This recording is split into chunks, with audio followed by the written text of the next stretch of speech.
여러분, 만약 내 손자가 군대에서 다치고 누군가는 그것을 숨기려 한다면 그때 당신은 어떻게 하시겠습니까? 저는 70세 사성 장군이었습니다. 평생 군을 믿었습니다. 하지만 그날 이후 군은 제 손자를 버렸고 나는 다시 전쟁을 시작했습니다. 서울 국방부 청사 이른 새벽. 운동복 차림의 노인이 한강 둔치를 천천히 달린다. 그의 이름은 김태준 예비역 사성장군. 그의 걸음은 느리지만 자세만큼은 현역 때와 다름없다. 등에선 여전히 군인의 기품이 흘렀다. 조깅을 마치고 그는 국방부 청사 앞 벤치에 앉았다. 뜨거운 커피 한 모금을 들이키며 스마트폰을 꺼낸다. 손자 김민호의 사진이 배경화면으로 뜬다. 군복 입은 앳된 얼굴, 다부진 체격, 그리고 장난기 어린 미소. 태주는 사진을 쓰다듬듯 바라보며 중얼거린다. 민호 녀석, 벌써 상병이라지. 나 때는 고참이 눈만 마주쳐도 벌벌 떨었는데. 그때 전화가 걸려온다. 아내 이정숙의 목소리다. 여보, 또 조깅이야? 이제 그만 좀 쉬어. 나이도 있는데. 몸이 굳으면 마음도 굳는 법이야. 아직은 썩 괜찮아. 그의 목소리는 여전히 단단했다. 하지만 눈빛 한켠엔 공허함이 비쳤다. 정년을 넘긴 뒤 그는 더 이상 현역의 이름으로 불리지 않았다. 자부심이던 군복도 이제 옷장 깊숙이 들어가 있었다. 집으로 돌아온 태주는 시장에서 사온 국수를 말아 먹었다. 아내는 TV 뉴스를 보며 한숨을 쉬었다. 요즘 애들은 군대가 아니래. 훈련도 느슨하고 상명하복도 없다지.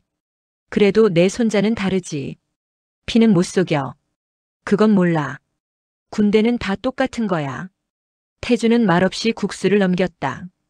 군 생활 40년 수많은 병사들을 봐온 그는 알고 있었다. 군대는 조직이 아니라 사람의 집합체다. 그 안에 선과 악, 정의와 타협이 섞여 있었다. 그날 밤 그는 오랜만에 잠이 깊이 들었다. 그런데 꿈속에서 들려왔다. 할아버지 도와주세요, 제발. 손자 민호의 목소리였다. 깜짝 놀라 눈을 뜬 태주는 식은땀을 흘렸다. 시계를 보니 새벽 3시 17분.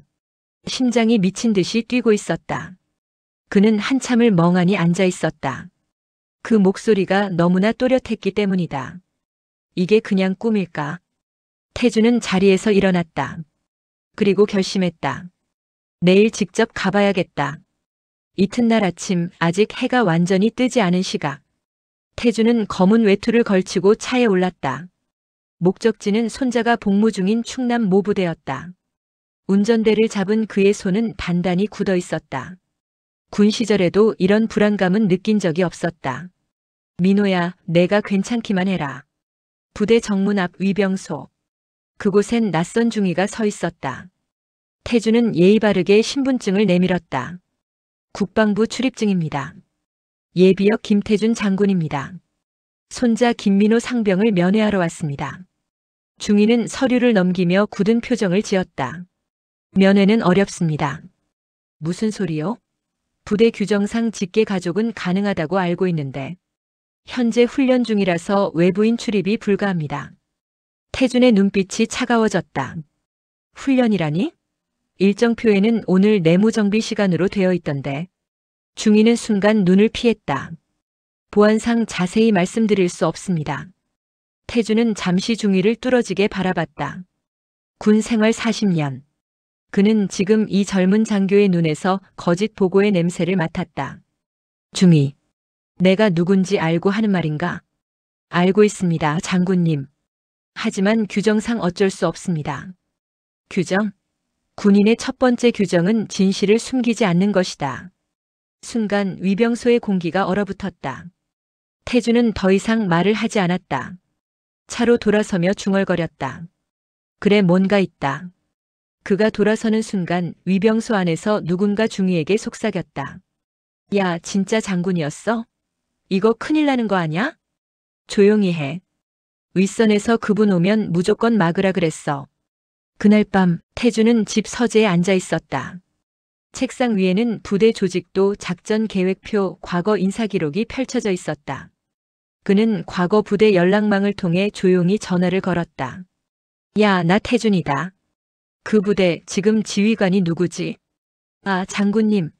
거기 지금 정재하 대령이 지휘하고 있습니다. 정재하? 그래, 그놈이군.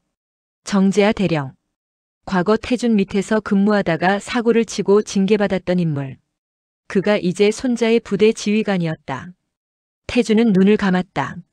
민호야, 내가 다친 게 아니라면 좋겠다.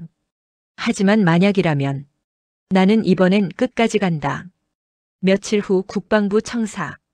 태준은 퇴직자 신분으로 부대 출입 허가를 정식 요청했다. 하지만 돌아온 건 기각 통보. 그는 단 한마디를 남겼다. 좋다. 그럼 비공식으로 가보자. 그는 과거 정보처 출신 부하에게 전화를 걸었다.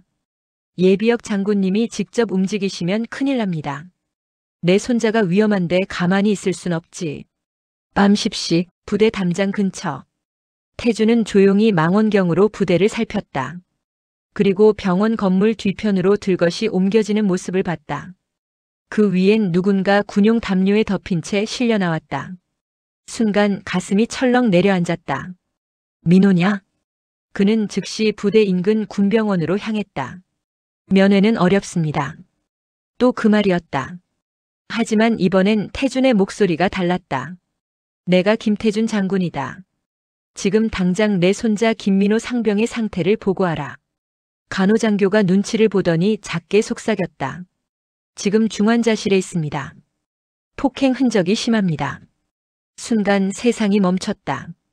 태준은 한 걸음도 움직이지 못했다. 폭행? 누가 그런 짓을 했나? 그는 병실 문을 열었다. 산소호흡기에 의지한 손자 민호가 누워 있었다. 얼굴은 멍투성이, 팔에는 붕대가 감겨 있었다. 태준은 손자의 손을 붙잡았다. 민호야, 내가 왜 이런 꼴을. 그때 미세하게 손가락이 움직였다. 민호가 힘겹게 입술을 떨었다. 조교. 그 한 단어가 태준의 귓가에 꽂혔다. 조교? 그는 곧장 병원 기록을 요구했지만 이미 삭제된 상태였다. 그 순간 모든 퍼즐이 맞춰졌다. 사건은 은폐되고 있었다. 이건 단순한 가혹행위가 아니야. 누군가 조직적으로 감추고 있군. 태준은 국방부에 직접 제보서를 작성했다. 하지만 돌아온 건 냉랭한 한마디였다. 장군님, 이건 공식 경로를 밟으셔야 합니다. 저희가 함부로 개입하기 어렵습니다. 그는 비웃었다. 그래, 역시 조직은 변하지 않았군. 그날 밤 그는 오래된 금고를 열었다. 그 안에는 과거 군 시절의 기록 파일, 인사자료, 내부 문건이 있었다. 그리고 오래전 파면 위기에서 구해줬던 부하들의 명단. 은혜는 잊지 않았겠지. 태준은 그들을 불러 모았다. 국방부 헌병대 군사정보사령부에 흩어져 있던 예비역 동지들. 그들의 첫마디는 이랬다. 장군님, 이번 작전은 뭡니까? 그날 이후 은퇴한 노장들의 조용한 반격이 시작됐다. 그들은 부대 내부 CCTV 백업을 확보했고 은폐된 진술서를 복원했다.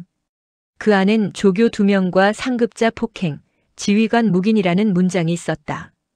태준은 이를 들고 정재하 대령의 사무실을 찾아갔다. 오랜만이군, 재하. 장군님. 이런 식으로 오시면 곤란합니다. 곤란한 건 내가 아니라 자네일 걸세.